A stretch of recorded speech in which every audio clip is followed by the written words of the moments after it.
What are some of the most unfair thoughts that a person might have in terms of saying, I don't need a coach. I don't need help.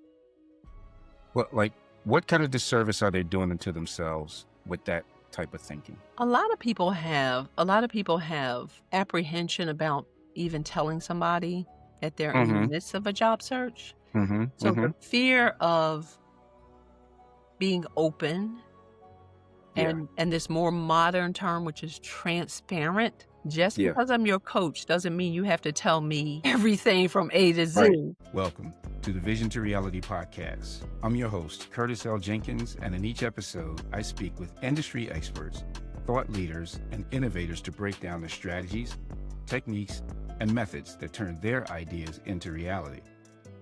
Whether your vision is to scale your business, build and lead a winning team, prepare for your next big career move, this podcast is for you. Let's get started and bring your vision to reality.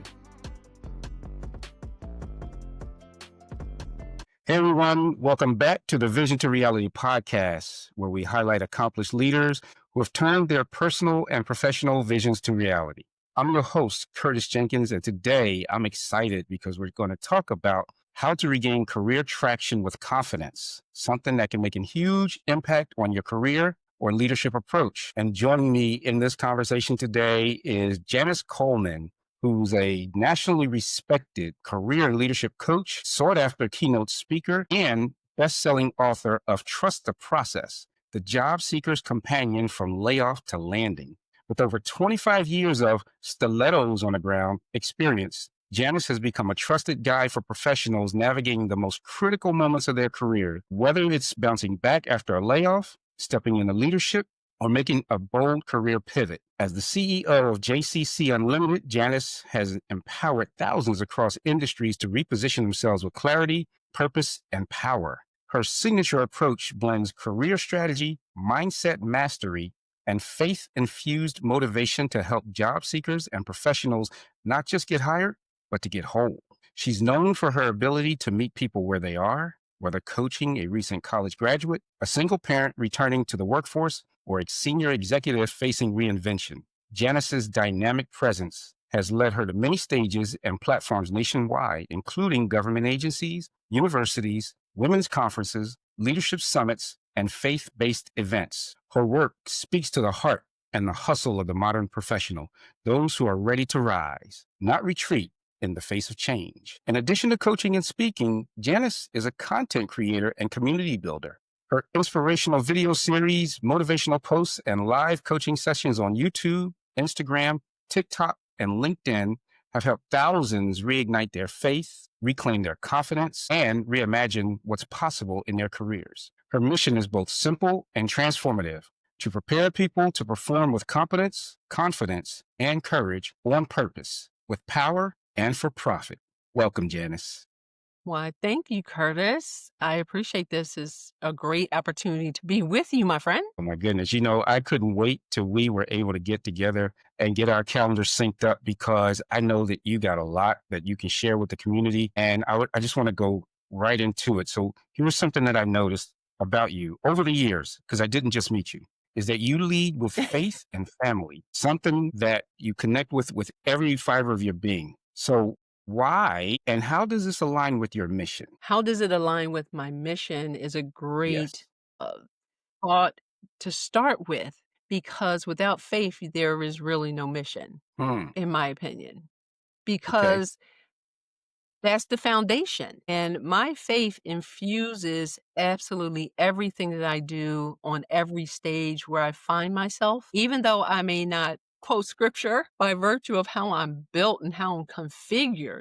Everything that I talk about really is foundational based on my understanding of what my faith is and how I can help people, whether they are a faith-based person or not, to be able to be the best person that they have been called to be, because we've all been designed specifically for a reason. I see. And when you say faith-based person, is there a separation between faith and religion? And here's what I mean by that. When I talk about what a job seeker has to do, the number one thing they have to do is have faith, because it's just so Mhm. hard trying to get that job.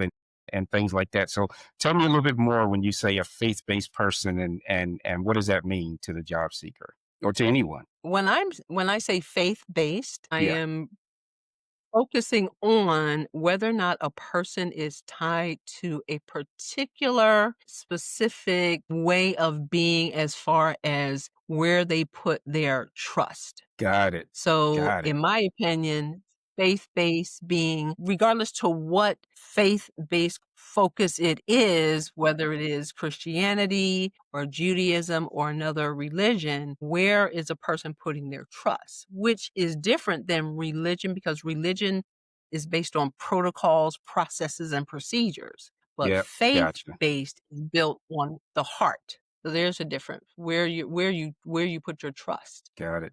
And so if I think about what you have written, and we're going to talk about trust the process. If I think about Mhm. all the things that I've watched you do as a speaker, as a teacher, as an educator on numerous things around leadership, what I don't really know is who is Janice? You didn't grow up as a little girl saying, I'm going to be a speaker and a coach, did you?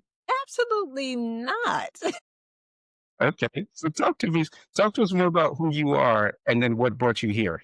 Actually, when I was younger, interestingly enough, and I don't even know where I got this concept, Curtis, is I wanted to be a psychiatrist. Based on my background and where I grew up and what I was living in and through, I don't even know where the word psychiatrist came from at early age. I don't even know. Literally, I don't know. And as I progressed through my primary school years, Hmm. I ultimately found out what a psychiatrist was, but I still didn't have necessarily a direction toward that because I had a heart for music. Mm, So from 8th grade to 12th grade, I was really focused on music and was about this far from going to school for music education and performance. And there was an epiphany, almost like a critical thing that happened that turned me from music into my first professional career, which was information technology. okay. Okay. So, and I don't know that we wanna go through, that kind of epiphany, but as we would say, what had happened was That's right. I right, what had happened was What had happened was, there was a right. There was a friend that I hung around with when I was in primary years, ninth to 12th grade. He was mhm, one of the top musicians in the city of Philadelphia, high school musicians, and he went to school for music performance. He went to Florida A&M. He was the best in the whole city, literally, as far as high mm, school performance. He had 4 full scholarships offered to him, and whichever one he did not take would be made available to number 2, 3, and 4. gotcha. And so he chose Florida A&M. And in my senior year, which was probably his sophomore year in college, I happened to be downtown and I'm hearing the saxophone blasting through all of, Broad and Vine and, City Hall. And I walked up to the corner of Broad and Vine. I saw him playing his saxophone with his case open Mm, and basically put some money in here because you hear me say mhm, playing the saxophone. That's basically what mhm, that was. And in my mind, in my young juvenile mind, I processed that to mean that he was panhandling, yeah, right? yeah, Because he's there yep, with the case open and he's yep, yep, panhandling. Years later, what I realized is that was not panhandling. That was a musician playing music wherever he could because he that's right. loved to play music. Yeah, yeah, But I didn't process that, and to that point, I would encourage people who are watching this today to know that young people don't know everything they need to know to make the best decisions for their next step. mhm, That's why mentoring is so important. okay, That's why keeping your children and your students close to you to hear what they're thinking and to see what it is they're trying to do. Because when I saw that, even after all of the auditions that I had done, Temple yeah, University, Curtis School of Music, Oberlin, I was auditioning. I wasn't yeah, playing around. I wasn't, trying to do, some Millie Mouse music gig. I mean, I was auditioning at really amazing schools. And when I saw that, my brain processed it in such a way that it turned me to go to school for something that I had not prepared to do, Right. but decided if he, the person I knew who was the best, is on Broad Street with his case open, Yeah. I'm gonna be in trouble, Curtis. Yeah. I'm gonna be in Yeah. trouble. So I decided to go to school for computer science, and Hmm. absolutely nobody questioned me. Yeah. Nobody investigated as to why I wanted to make such a change, and I ended up going to school for computer science. Hmm. Okay. And then from computer science, what brought us to JCC Computers? Unlimited? Yes. So from computer science, I basically did not do well at the beginning in Mm. computer science. My brain wasn't ready for it. So I went and I did my because my brain was ready for music, right? Right. Right. Right. And I went to school and I didn't do well. And then 5 years after my first stint trying my hand at IT or computer programming, I Yeah. went back to school and I blew it out the water. Yeah. I had straight Yeah. A's and everything. Yeah. And I went on to have a 12-year career in IT, and around Yeah. that time is when I met you, Yeah. right? Yep. Yep. So around about 1995, 96, something like that. And then that's when I had this desire to expand my influence and to help more Okay. people than just the people who were inside of that corporate structure where I found myself. I was doing well, very Yep. good technically, communicated extremely well, and that's why as an IT person I was able to progress as much as I did progress. And then from there, I made the decision to transition to a broader platform to be able to help more people. Yeah. And that's where I found myself now, 26 years later, as a career coach, author, speaker. Wow. So I want to hit on two things before I come back to JCC Unlimited and a career coach, author, and speaker. The first thing is you were giving advice to young people and maybe even the parents, right? Where you say, hey, our younger understanding sometimes get in the way. It's not our fault. It's just how we see the world. And had I had a mentor or somebody to kind of help me clear the fog on what I was seeing versus what was actually happening, I might have Right. continued my career in my passion in music, right? Correct. Okay. I think that's powerful because how often do we make our own understandings, right? When we get upset when we don't hear from a recruiter. We just our minds by ourselves can go and take us places we don't want to be in. So not just young Exactly. people just having a mentor, but people having like you, a coach, right? To help me have faith in the process and that what I'm seeing or understanding may not be something that's bad. It's just understand it so that you can navigate through the process. That's kind of what I'm getting from you. Understand. Yes, that's why trust the process, that concept is so important Yeah. because we can't interject into a situation what's not really there. So a lot of times I have to coach my clients off the wall Yeah. because somebody didn't call them back or they felt like they didn't do so well in an interview Yeah. or they didn't their LinkedIn profile had this on it when it should have had that on it, Yeah. and they're feeling some kind of way because they didn't present themselves, and they're not knowing what the lack of feedback really means. Yeah. Yeah. And so they Yeah. start to project and they work themselves into a tizzy and get up on the wall. Sometimes we have to help them get down, you know? Yeah. Yeah. And look, sometimes I tell people it's okay to get up on the wall quickly, come back down. Like allow Yes. yourself to Yeah. have that human feeling, but then don't Yes. let it overcome you. Right. And that's why you have to Yes. have accountability partners, coaches, and support. I Yes. can never let people know enough of how important that is to have somebody else in your corner. So, but I'm going to talk more about this trust the process. Okay. All right. Let me see. Let me just Mhm. get this all into the screen because this is not a small All book. into the And what I screen. like about it is you set it up as a companion, meaning you don't read this from cover to cover. and then put it away. Right. This is a workbook. Right. This Exactly. this tells you what to do. And I looked at like each one of the chapters, and before I come back to the one that I resonate the most with, chapter 3, just to let you know, I kind of loved it, like the loneliness of the search. Like that is so real, that chapter, right? Where because job seekers think that they're by themselves all the time. Right. And then rejection is not the end of the story. Like you really cover a lot of the things that, I mean, this is soup to nuts here. Confronting the mirror, facing your fears, right? But let me just start from the beginning because Oh my goodness. In the beginning. hey, so what I'm looking at is your opening quotes, right? And the two parts of about family and faith that are evident here around much love to my amazing family and all the glory to God with whom everything is possible. That resonates throughout everything you said. But the first part, to every resilient soul who has ever heard your position has been eliminated.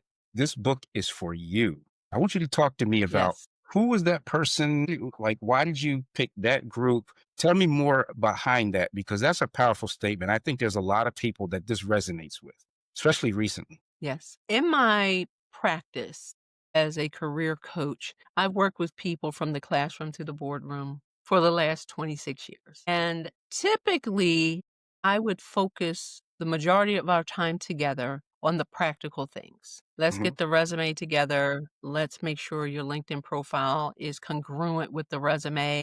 Let's make sure you know how to introduce yourself with what I call the dynamic networking intro. Let's talk about negotiations and the interview skills and those types of things and how to effectively execute a powerful job search. And those things are the tactical things that get you moving. But Hmm. what keeps you going is the resiliency inside of you. And Mm. that resiliency can be messed up, can be marred by the fact that you feel like nobody hears you, nobody cares, you've lost your identity, your self-esteem is low, the marketplace is crazy, all kinds of things. So for everybody who has survived all of that, including you, Curtis, everybody who Absolutely. survived that before and myself, my husband and I were many years ago laid off within 30 days of each other. What? Wow. So you had a whole household with 2 people within 30 days of each other. Neither of us had ever been without a job. We had been working since probably not since Pampers, because I don't even think they had Pampers when we were growing up. But we had been working all of our literal lives, you know what I mean?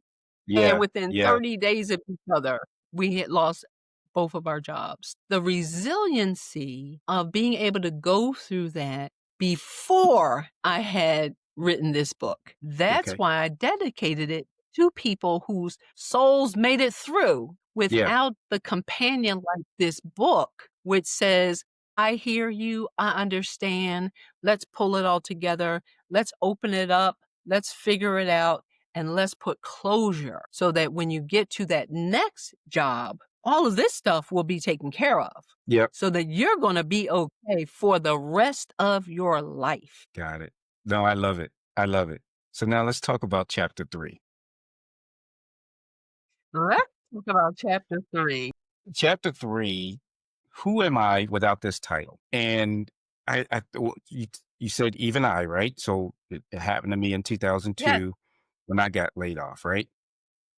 I remember, you know, about to go home. I went out drinking with other coworkers who were laid off because how am I going to break this news? Now, I don't know how you and your husband did it, but how am I going to break this news? And I'm sitting there with a box, and my box had the stuff that I put in from Mm. from the job that Mhm. I had. And which, by the way, now I've always said I'm only going to have enough at every desk that I'm at that everything can fit in one box. I think where I'm at now is the first time I allowed myself to have more stuff, and most of them are awards. Goodness, and so that's Mm. I thank goodness for that. But I was sitting there thinking this box represented my entire identity, how I identify as a Wow. man that takes care of a family. And I have to go in now and I have to tell them I don't have a job. And Mm. that for me was the most impactful thing. And to see that you have a workbook to kind of address that, I thought that's what pulled me in. So what I want you to do is sort of give me a little bit of background about the chapter, and then, maybe give us a preview of what are the steps in there to regain your sense of self, because I Mm, remember losing my sense of self. yeah, yeah. Absolutely. I believe that we get caught up in titles because that's how we're going to identify anything that you can put a title to, you can qualify and or quantify. There are a lot of things that are happening in life that have happened for years, but Hmm. until you put a title to it, Yeah. it's just something, right? Ghosting has been forever, Yeah. but it That's right. wasn't until recently that they put a title to it. They tagged it, they named Yeah. it, and Yeah. as soon as they named it, they started attributing feelings and people and all that. I was ghosted back in the 1990s. We didn't call it that. That's right. But now in the 2020s, we give it a name and now all of a sudden it's a thing. It's ghosting, Yeah. right? We had a sentence for So it. We said they when stood me people up. give yes, yes, exactly. But when we give a title to something, then we really give it an identity. Oh man. And so That's yeah. Yeah. you go to a company, they give you a title, and Yep. now this is who you are. All managers come to the office, all directors, we're having an important meeting, all supervisors. So we all have a title, we all do a thing, and that's who we now are. And oftentimes, especially when someone doesn't have a certain emotional, psychological foundation, that title gives them meaning. Mm. Now, if you're a person who has meaning, like I think it was Jalen Hurts who said he had meaning, I already had meaning. So being a star quarterback was not who he is, it's what he Right. does, right? Right. Right. So the title gives a lot of us meaning. And so now take that from us. Mm. And what do we have left? Right. They just told Yeah. me my meaning is no longer needed. They Right. just told me my meaning has been put into a reduction in force, and now I'm no Mm. longer valid. Yeah. And so if we are not keen on understanding who we are outside of what they say we are, as soon as they take that title from us, we're lost because our life was tied to that. Yeah. So that's why it's important for this companion, this workbook, Hmm. to help people to unravel their connection with a title so that they can see themselves as a valuable human being. Wow. So how do I do that? How do I mean, because you hit it right on the head. I was the new director of the project management office, and I couldn't wait. And I left another job, and I couldn't wait to live this title. This was going to be the dream. Mhm. But I forgot that I was all these things outside of that title, but Right. that's what I put everything into. Now, I can talk about some of the things I did to unravel from it, but I think the way that you have it set up is a really much more succinct and a process that I think everybody can follow. I know that I tend to bring extroversion into my remedies, but Extroversion. yeah, because I I love tend to it. be a little bit more bold, right? Yes. Because I take fear and just turn it into being bold to face it. And I had to learn through a lot of feedback that I had to come up with ways that I'm saying the right things, but I'm not saying it in a way that allows for everybody. And I think you do. And Mhm. so I kind of want you to hit on maybe two or three things that you can do to unravel from being a title and an identity so that you can move forward in Okay. your process. Okay. So one of the powers of this book, one of the most effective pieces of this book is that it talks you through the feeling. Opposite, well, like as if you were in therapy, I guess. Yet Okay. without the therapist, the physical person being there, you get the opportunity to speak, to hear your own feelings from the page. Okay. So now you're in the midst of, who am I without this title? And it says here's one of the hardest parts of losing a job isn't just the financial uncertainty, it's the identity crisis that follows. from Mm, years, maybe even decades, you've introduced yourself by your job title. And we do. What do you that's right. do? Who are you? I am A. Well, no, you're Yeah. not. Yeah. You're not a title. You are Right. this person who brings value, and they've assigned a title to you so that they can know how to utilize the value you bring. Yeah. So we have to set ourselves apart from what they're calling us and identify what it is we actually bring to the table. So we walk through here and basically start to speak to that feeling of being lost and the fact that it is a part of our identity that has now been taken away. So how are we going to reconcile that? We start to work through losing a job does not erase skills, experience, relationships, or ambition.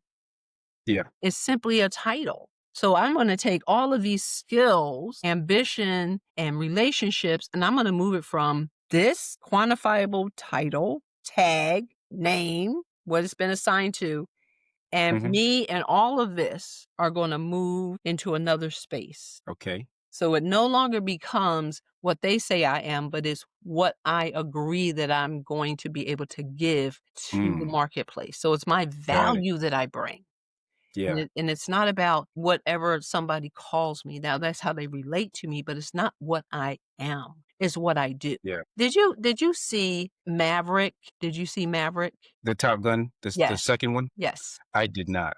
Okay. I did not. I didn't want to admit this where everybody could hear it, but no, I love I'm Top Gun. sorry. I'm I built the asking. stereo system off of Top Gun, the first one, but I did not see it. Tell me about Oh. it. There was a scene in there where Maverick was talking to Ice, who was his nemesis in the first movie, Yep. and now they're best friends and, in many different ways, and Maverick says to Ice, "Fighter pilot is not what I do, it's who I am." Mm, So, mm, for us, project management is not who I am, mhm. it's what I do. Yeah. So, and that to me, that was such a powerful after I get past the first 2 viewings of a movie, now I'm in Yeah. deep. Now I'm in deep. I'm Yeah. remembering the scenes too.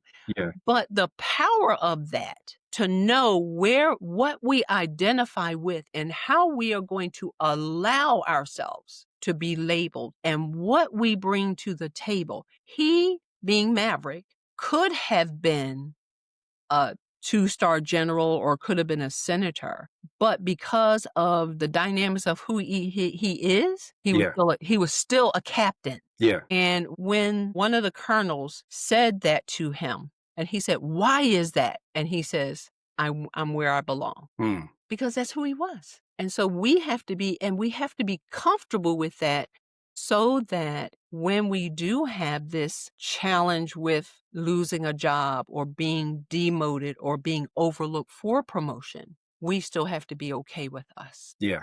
Yeah. And yep, I like that. So give me one tip or tool to do that. How do I do that? How do you do that? Identify the thing.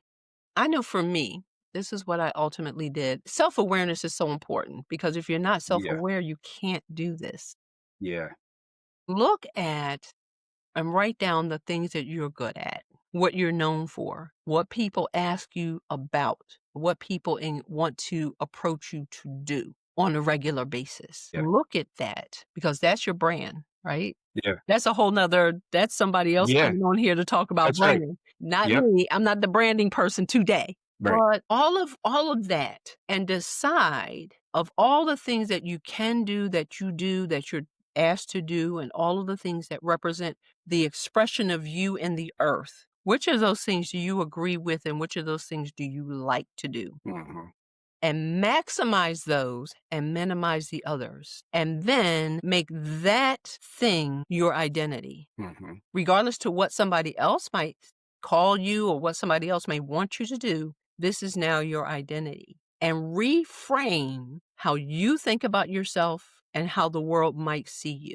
Because we can really be intentional about Yeah. how the world experiences us on a daily basis. Yeah. And I think that's very important as you highlight this in both job seeking and in career growth, Yes. because you're going to be surrounded by people making judgments.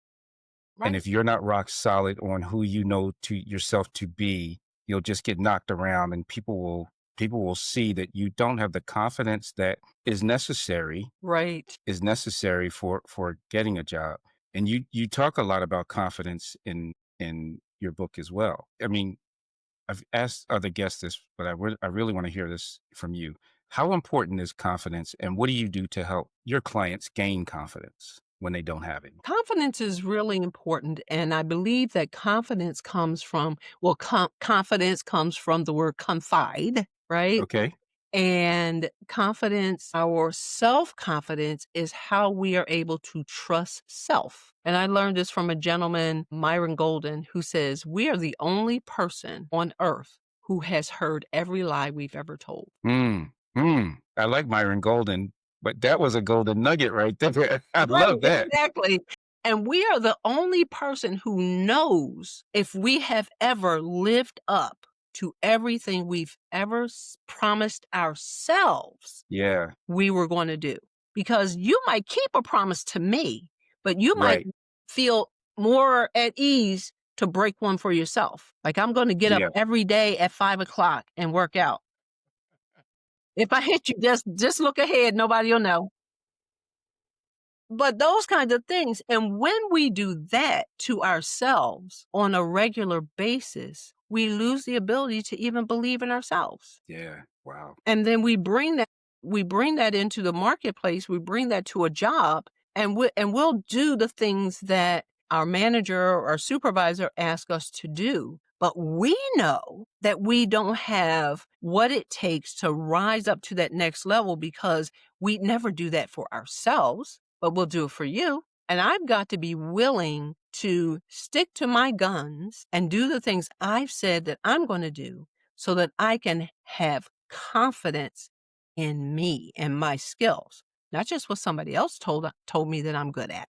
And then how you ask the question, how do we build it? Yeah. Yeah. Start being true to yourself. I mean, wow. I mean, that's such simple, easy advice that I know anybody watching, because I know what I'm feeling. I've lied to myself almost daily. I'm not going to eat this. I'm going to eat that. I want to get up and work out. Now, I do work out, but I actually have to hire a personal trainer to come over to ring my doorbell. That's Wow. their job, to Yes. ring my doorbell. Yes. That gets me out and gets me accountable. So I do know that accountability and having somebody working with me on things I want to accomplish is probably one of the Yeah. most important things that I do. Right. So, but I think the advice is very, very practical. So thank you for that. Yeah. But I love that, that you have put yourself in a position to say, okay, this is an area where I need help. I Yep. don't want to continue to let myself down. So I'm going to intervene on my own behalf. Yep. Bring somebody in to help me to build this area. That's powerful. Exactly. Exactly. That's powerful. Yeah. I know how to work out. You just there to make me get up out the bed. Yes. Yes, because they can't do the workout for you, but Nope. they are the facilitator that That's gets right. you in the space where it is you wanna be. That's powerful. Yeah. So you got two jobs. Make me get out the bed and don't let me quit. So when I'm sitting there and I'm working out with them and they told me I had to do a set of 12 and I'm at 8, if I'm by myself, I might go, that kind of hurts a little bit. So let Right, me but I'm going to do it because I don't want to. Well, first of all, I'm having somebody come over, right? So I just want to make sure that I have somebody help me be accountable to myself because I know what the outcome is going to be. It's right, going to be much better at getting through the 12 than it is quitting at 8. right.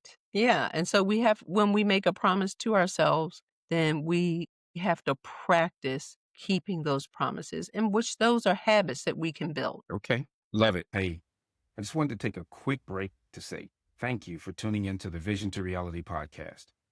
If you're enjoying the show, be sure to hit subscribe so you never miss an episode. And if you're ready to level up your business or career, I've got some great resources for you. To turn your business vision into reality, my book, Vision to Reality, Start Working, Start Living, is available now and filled with strategies to help you bring your goals to life. Plus, the companion Vision to Reality digital workbook is the perfect tool to guide you step by step through the process. You can grab both at curtisljenkins.com. And if you're preparing for your next job search, check out my book, The Only Job Search Book You Will Ever Need. This book uses proven marketing strategies that have been used for over 60 years to help you rise above competition to land your dream job. You can grab your copy at curtisljenkins.com. And I have great news. This book will be updated with a new version that includes recent impacts on the job search process, such as remote work, AI, government policy changes, and much more. Thanks again for listening. Now let's get back to the conversation. So I'm going to ask you about trust the process and the Right. process, but here's how I want to ask you. Okay. Tell me, you don't have to give me a name, but there's a man or a woman, young person or old person that you took through this process. But this particular person that you took through this process, you actually grew from. You actually learned something from yourself. This was probably the most deepest, visceral client that you've had that really resonated with your mission and why you do what you do. Tell me that story. Who was Okay. that person?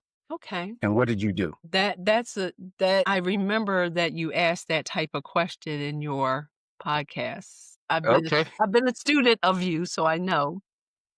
That's one of the questions that's a and it is it's a thought-provoking question because after, 25 years of working with people, there are so many different Mm-hmm. opportunities for me to share, but there's one gentleman in particular that reached out to me and engaged me as a coach. I'd done a presentation for an organization that he was a part of, and he reached out to me and he explained his situation. He was an accountant by trade, and Mm-hmm. he had built several accounting firms to a very Mm. successful level. He was getting to an age where he would be required by virtue of their partnership agreement, he would have to retire. Mm. But he wasn't ready to retire. Right. He still has some fire in him, right? Right, young, Yep. based on our perspective of young, I don't know about you, our perspective of young starts to change as we move up in age, right? So he I'm still trying to hang on. I'm still trying to hang on. so he was young, and yet he still wanted to work, but he could not work for another firm, you know, Mm-hmm.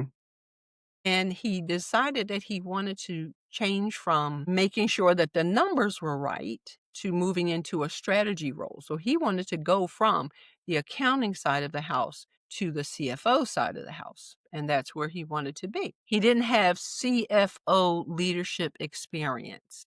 Okay.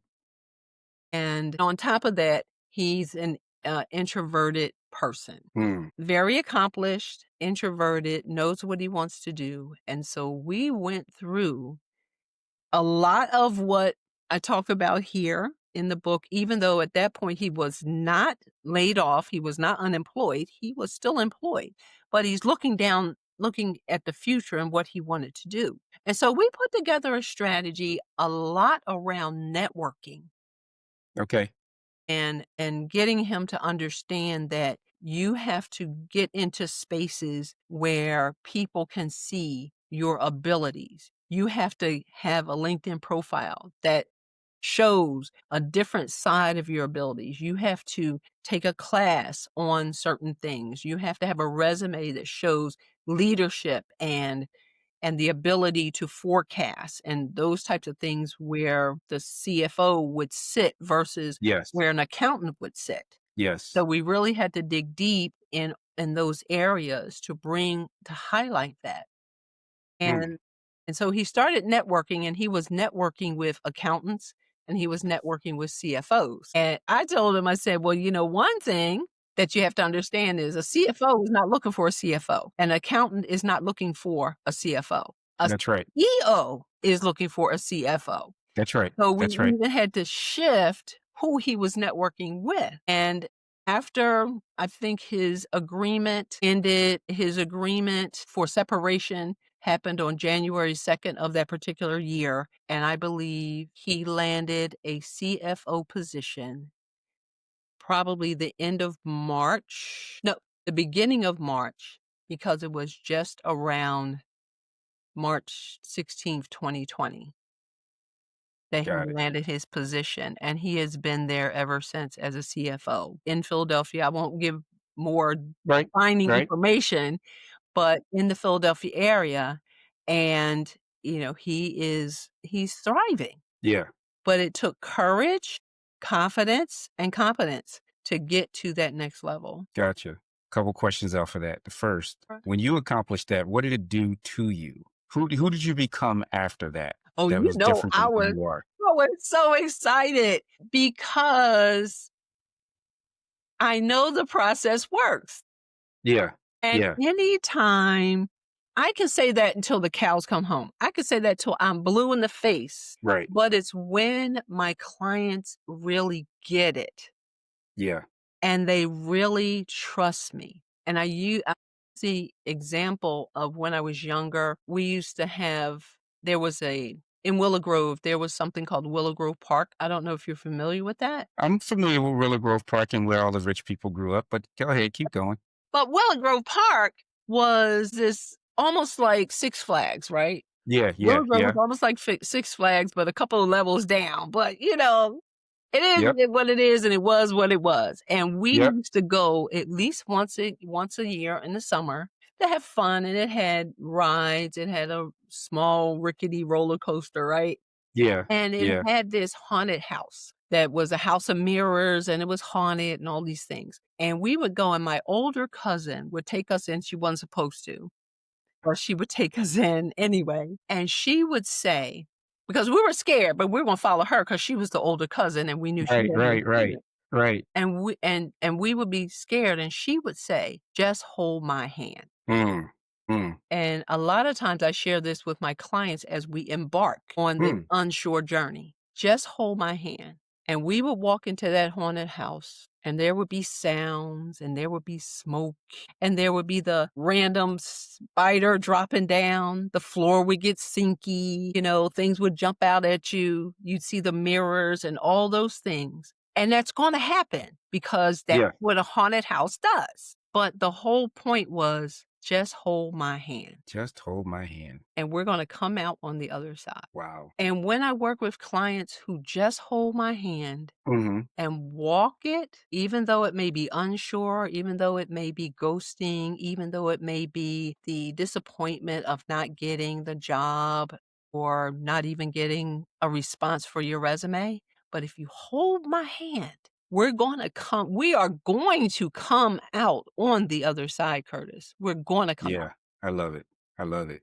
When I asked you to talk about trust the process, I'm sorry, talk about the client, right? The story that you just gave me. Mhm. The thing that I heard was you didn't go through like your chapters, right? So I think what that told me was that every individual, if you took all the chapters, has a little bit more in some chapters than the other. So you might stop at one, do one thing, stop at this next thing, do six things, because that might be the big thing. Right. And you kind of highlighted networking. And then you said, let's get all the things we need to get you in that networking space, like in your LinkedIn, your resume change, the way that you speak. And so what I heard was you apply the process, the entire process, but there might be something, that thing that you need the most of that's going to put you where you need to be. Did I get that right? You're absolutely right. And the reason for that is that everybody's situation is different. Yeah. And we do ourselves a great disservice when we compare our Mm. job search to Mm-hmm. somebody else's job search, Mm-hmm. because Mm-hmm. there's so many things in the middle. There's the education piece, there is the experience piece, are the soft skills, the hard skills, the mindset, there is the temperament, there are all of the things that a person may do or may not want to do that determine what they bring to the table when they enter into a job search. Mm. Some of which can be enhanced and some of which has to be dismantled. Mm. Mm-hmm. Mm-hmm. And to watch somebody, for instance, a person mentioned to me the other day, no, a person that I got laid off with at the same time landed a job in 20 days. Well, the question becomes, what was her floor? What was her goal? Right. And Right. all of those things before, and you can never, ever compare. Yes. So somebody may have to go through all 282 pages of this.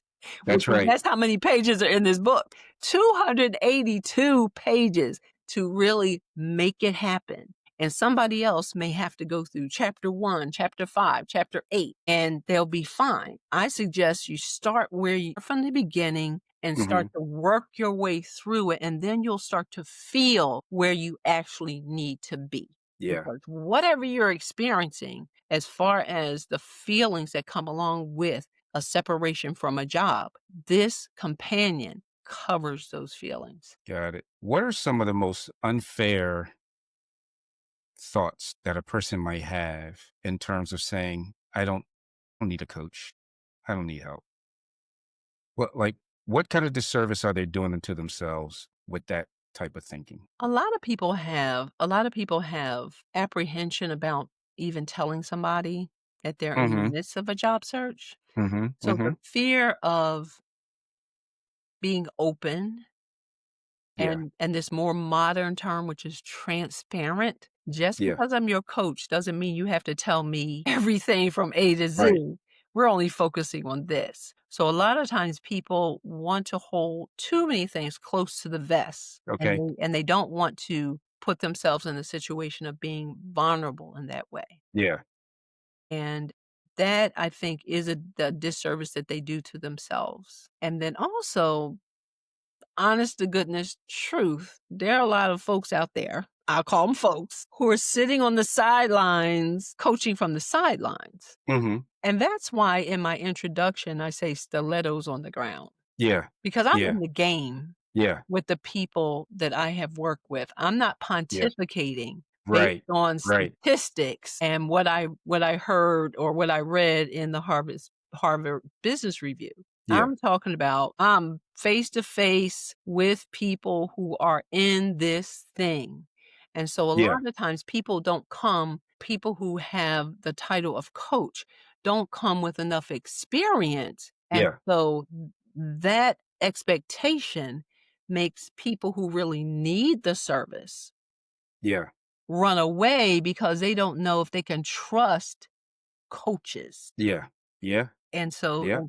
That's something also that can cause them to not understand that just like with everything else, there are those of Yeah. us who have the experience that can help you, and there are those of us who still are in the process of learning, and they need a little more time in order to be ready to help people really get through Yeah. the thick of the situation because it's easy when you're doing a resume. Yeah. But when you're going through the interviewing and the negotiations and all those stuffs to really make somebody whole Yeah. is not as easy as it looks. Got it. No, I like that.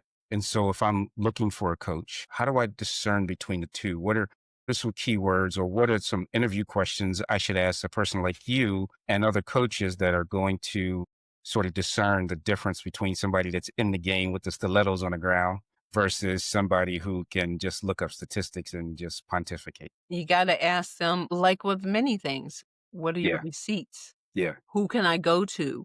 What can you show me that gives me an indication that you really can do this thing? And one of the best ways of doing that, especially for those of us and if you're a coach, you should be on LinkedIn at some level. The best thing that a coach can do, a provider of a service can do for themselves is to get the people that they have served to give them recommendations or the people whom they have served to be available to talk with people and give them recommendations directly. And those are the Okay. 2 things that you can do. Got it. Okay. All right. Wow. Like these insights. I'm a little giddy. I apologize for that, Janice. I was looking so forward to talking to you and then to hear you, as always, like how you deliver calmly, but with such power in terms of the word choices that you use. So anybody can benefit from your experience. And what I want to do before I ask a little bit more about what you got coming up is what is it that I didn't ask you that's very important for people to know? Whether it's a job seeker or a hiring manager, and it could be more than one thing.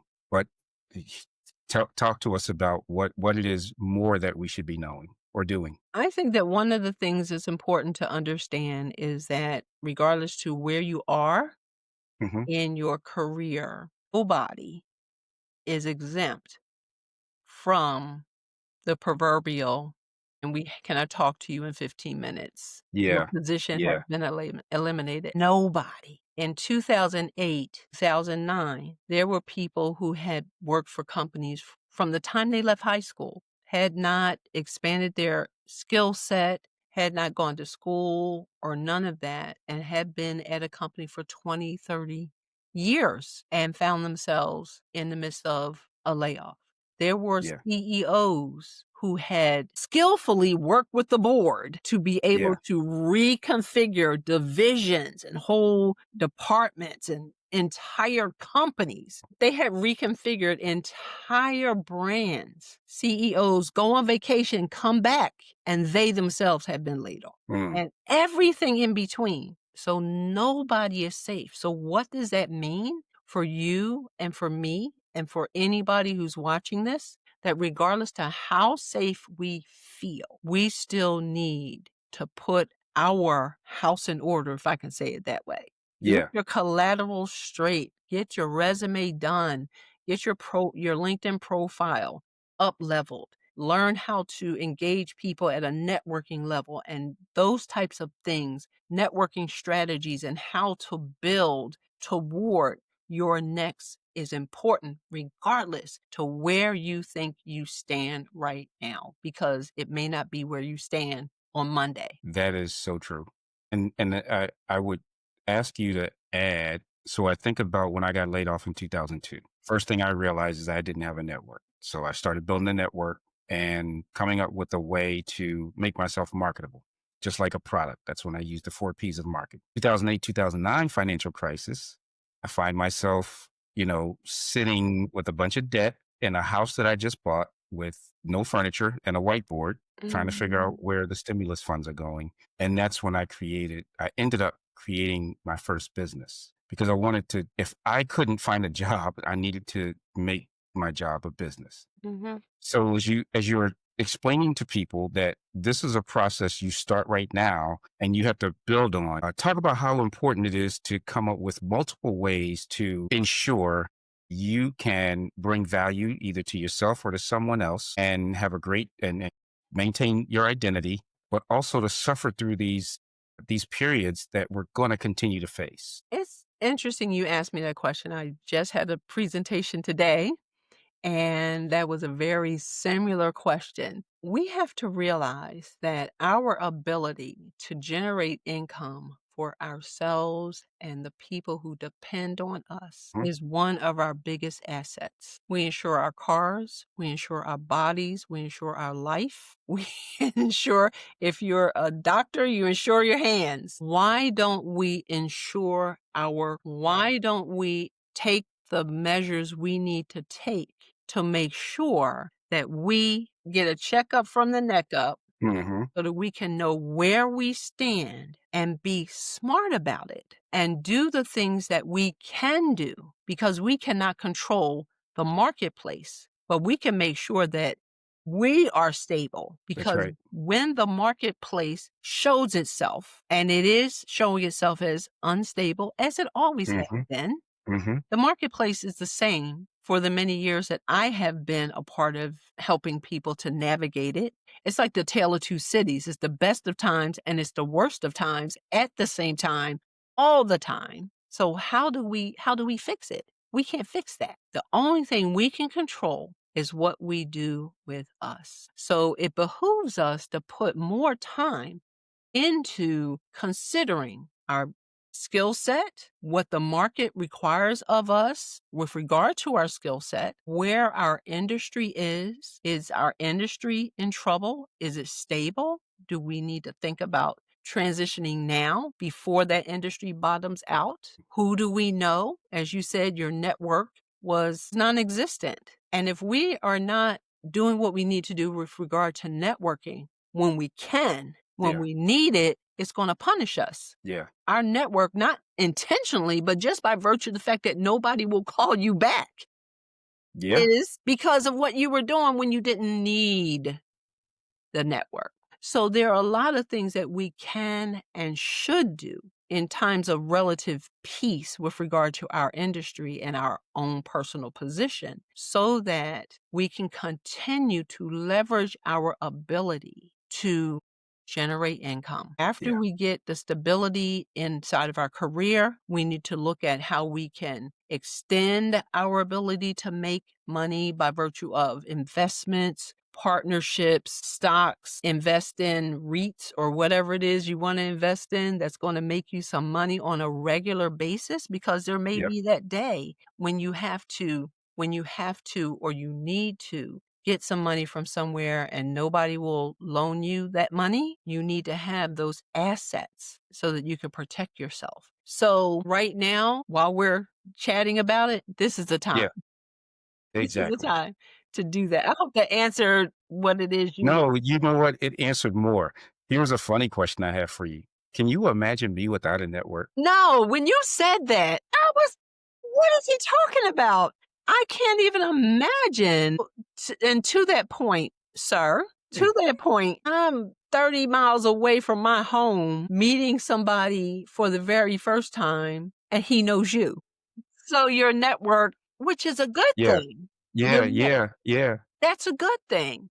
And Yeah. and he speaks well of you, and that's an Oh, even better that's cool. thing. Yeah. Yeah. But it's so funny when I said it because it was so true at the time, Mhm. right? But we talk about this resiliency and how I'm never going to be in that situation again. Right. And so the way you answered the question was just like, yeah, start now. Because even me, I didn't have a network, and I can't even understand what life would look like without one now. Right. You're the consummate networker. So I don't even under We all had a beginning, right? So what's next for you? what is next for Janice. I need this resource to take dominance in the career management space. Okay. And I am really committed to reaching out to and building strategies to help as many people, literally. You hear it all the time. Hmm. I'm going to help as many Yep. people as possible. And when I realized the statistics, and I even heard it on one of your broadcasts as well, 7.2 million people in the midst of some level of a career transition. Yeah. And even if I get 1% of that, which is a pitiful number when you think about the fact that it's Yeah. 7.2 million, that's only 70,000 people. And so what's next for me is just being on fire Yeah. with regard to sharing this resource, being in front of people who need it or know people who need it, facilitate and propagate the message, because the process is real. If we don't trust the process, it's still real. Yeah. And so we have to understand that if we understand it, we can allow it to work for us instead of feeling like it's working against us. Yeah. So tell us how to get in touch with you. You can get in touch with me using my new website. Come Uh-oh. on, come on. New website is janicecoleman.com. Yeah. And also the link for the be able to purchase the book is trusttheprocesswithjanice.com. I made it as easy as possible for me so that I Yeah. can say it. And on my website, you'll be able to see the things that I'm doing, the things that we do as JCC, as we Hmm. prepare people to perform. You'll be able to schedule an opportunity to have a conversation with me if you indeed are considering engaging a career coach to help you to navigate either a promotion, a transition, or move you from frustration to freedom by getting you out of this layoff into a landing. So there are a lot of ways that you can reach out to me, and I definitely would love to hear from anybody who knows Curtis, because if they know Curtis, if they're following Curtis, I'm going to trust the process knowing that. What else can I say about you, my friend? Yeah. Yeah. Same. So if I was going to sum it up, right? So first, contact you. Second, hold your hand. Third, trust the process. Yes. And fourth, enjoy the landing. Yes, enjoy the landing. There's so many things that can get us off course with regard to our focus. Yeah.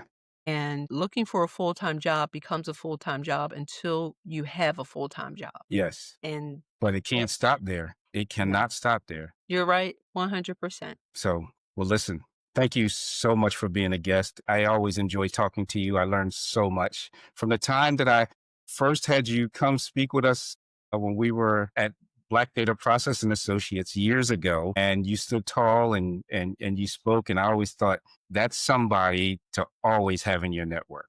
So thank you for being here and Absolutely. sharing with us. It's been such a powerful conversation. For those of you who have joined us previously, or this is for your first time, thank you for joining us. And we look forward to seeing you again in another adventure of the Vision to Reality podcast. Thank you all. That's a wrap on today's episode of the Vision to Reality podcast.